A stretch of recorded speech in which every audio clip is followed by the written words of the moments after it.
यूनिवर्सिटियों में एक भी प्रोफेसर, एसोसिएट प्रोफेसर नहीं, एक भी ओबीसी का जज नहीं। 1.5% जज सिर्फ उसके हैं।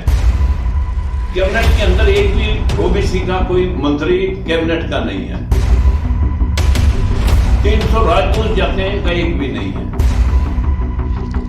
मिलिट्री के अंदर सैकड़ों रेजिमेंट हैं, एक भी मिलिट्री की रेजिमेंट नहीं है। सर आज बात करें सर आरक्षण के मुद्दे पे। आरक्षण के मुद्दे को लेकर बहुत कुछ कहा जाता है और आप भी आरक्षण मुद्दे को काफी बोले हैं। और हरियाणा में भी जब हरियाणा में हिंसा हुई तो बताते हैं कि राजकुमार सैनी जी ने हरियाणा में हिंसा कराई, दंगा करवाए। तो किस तरह से आरक्षण को आप देखते हैं? देखिए, आरक्षण कोई आज लागू नहीं हुआ। आरक्षण तो चंद्रगुप्त मौर्य, अशोक सम्राट विक्रमादित्य के समय में भी लागू था। जब अशोक सम्राट जी को कहीं एक बार गश्त पे निकलना था तो एक मरियल घोड़ा लेकर के महावत जब आया तो अशोक सम्राट ने पूछा कि भैया इतना मरियल क्यों? बोला जी इसका बड़े घोड़े दाना खा जाते हैं। उसने कहा नहीं, तुम बेच लेते होंगे इसका दाना। बोला नहीं सर। तो उसने जाकर के खुद देखा, जैसे ही दाना डाला तो तकड़े घोड़ों ने कमजोर घोड़ों को कोने में लगा दिया। तब उसने प्रावधान किया था कि हर व्यक्ति को समानता के आधार पर आगे बढ़ने का मौका मिलेगा, उनके अधिकार सुनिश्चित होंगे। और इसी प्रकार से साहू जी महाराज ने भी 1901 में इसे लागू किया था। और बाबा साहब ने संविधान के अंदर पूरा धर्म जाति से ऊपर उठ करके कि ना धर्म से, ना जाति से, ना कोई ऊंचे कुल से, ना ऊंचे स्थान में पैदा होने से कोई बड़ा है छोटा नहीं होगा, सबके अधिकार बराबर हैं, सबके वोट बराबर हैं। लेकिन जब बाबा साहब ने संविधान के अंदर प्रावधान किया कि सभी का हित बराबर होगा, तब महात्मा गांधी ने आमरण अनशन रख दिया था कि मैं इन दलितों पिछड़ों को हम अपने बराबर नहीं बिठा सकते। ये तेली तंबोली भटकिया जाकर के वहां पार्लियामेंट में हल चलाएंगे। ये बात बाल गंगाधर तिलक ने कही थी। और जब आमरण अनशन था तो कस्तूरबा गांधी बाबा साहब से कह रही थी कि मेरे पति की जान बचाओ। लेकिन बाबा साहब ने कहा कोई मरे कोई जिए, मैं अपने इस बराबरी के अधिकार को खत्म नहीं कर सकता। तो चालाकी से जवाहरलाल नेहरू ने कहा कि एक बार संविधान लागू होने दो, बाकी मैं करवा दूंगा जैसे आपने लिखा। 14 साल राज किया। एक काका कलेल का आयोग बना दिया, उसकी एक भी सिफारिश लागू नहीं हुई। फिर दूसरे प्रधानमंत्री शास्त्री जी आगे, जवाहरलाल बहादुर शास्त्री ने नानावती सच्चर कमेटी बना दी कि पुरानी रिपोर्टां पुरानी हैं। 2 साल बाद उनकी मृत्यु के पश्चात इंदिरा गांधी आई, उन्होंने नानावती आयोग बना दिया और 1977 तक राज किया। उसका जो सच्चर नानावती आयोग की रिपोर्ट थी उसे कहीं लागू नहीं किया गया। फिर चौथे पंडित जी प्रधानमंत्री बनते हैं, मोरारजी देसाई।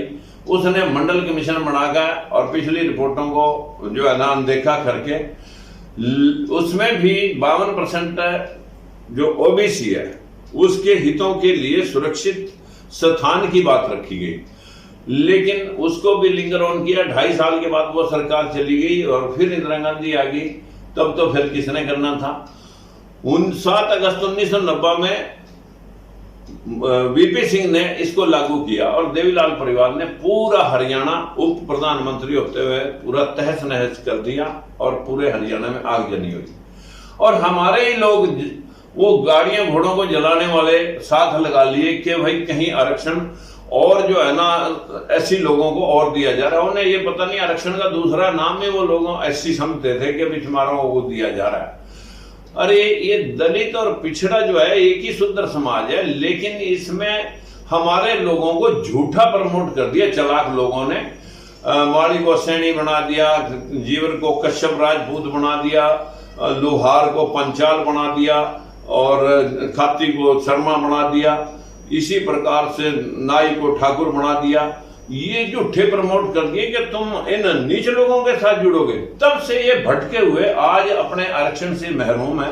आज 52% ओबीसी क्लास का पूरे 40 यूनिवर्सिटियों में एक भी प्रोफेसर, एसोसिएट प्रोफेसर नहीं। देश के अंदर हमारे 25 हाई कोर्ट, एक सुप्रीम कोर्ट है, एक भी ओबीसी का जज नहीं, 1.5% जज सिर्फ उसके हैं, 1.5 एससी समाज के जज हैं। देश में कैबिनेट के अंदर एक भी ओबीसी का कोई मंत्री कैबिनेट का नहीं है, 300 राजदूत जाते हैं, इनका एक भी नहीं है। अनेकों गवर्नर बनते हैं, एक आध को छोड़ करके कोई गवर्नर नहीं है। मिलिट्री के अंदर सैकड़ों रेजिमेंट हैं, एक भी मिलिट्री की रेजिमेंट नहीं है। कैसे संभालें, जबकि जंगे आजादी में लोग हमारे से पूछ रहे थे कि ये जंगे आजादी में कहां थे। अरे हमारे कितने सूरमाओं ने इस देश के लिए जान दी। यहाँ राजगुरु सुखदेव भगत सिंह ओबीसी के लोगों ने जान दी, यहाँ उधम सिंह कंबोज जनरल डायर को जाकर इंग्लैंड में मार देता है, यहाँ धन सिंह कोतवाल अंग्रेजों का सेनापति होते हुए 2000 गुजरों के साथ शहीद हो जाता है। यहाँ पर नाहर सिंह राजा और गुलाब सिंह को चांदनी चौक में फांसी दी जाती है। झलकारी बाई महारानी लक्ष्मी के बराबर में लड़ती है उसके पक्ष में। और यहाँ पर जो है ना सुभाष चंद्र बोस जैसे जिन्होंने अपने ऐशो आराम छोड़ करके और इस देश के लिए लड़े, लेकिन उनके लिए लड़ाई लड़ने के बाद भी हम लोग ये सुनने को मिलता है, भाई हमारी तो सब रियासतें थी, हमने तो सब कुछ दे दिया और हमें क्या मिला। अरे भाई यूं तो हम भी अशोक सम्राट चंद्रगुप्त मौर्य और गौतम बुद्ध की संतानें हैं जो पूरे भारत पे राज करते थे। हम सर्वदा समानता के लिए लड़ाई लड़ते रहे हैं, देश के बहबूदी के लिए, देश की समानता के लिए, देश की आम जन के लिए लड़ाई लड़ते रहे हैं। हमने किसी के ऊपर क्रूरता से कोई शब्द आज तक नहीं बोला। हम इस देश के निर्माण में लगे हुए हैं। जो SC/BC है, चमार सबसे ज्यादा इस देश में काम करता है। कोई भिखारी आपको नहीं मिलेगा।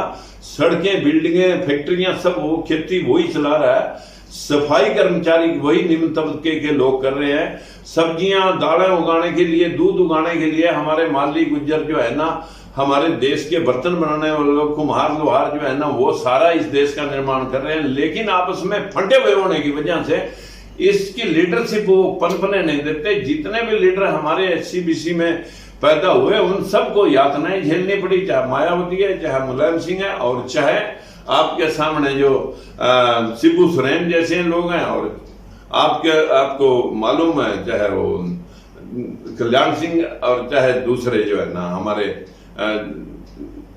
जो भी नेता हमारे बीच में आए, उन सबको प्रताड़ित होना पड़ा।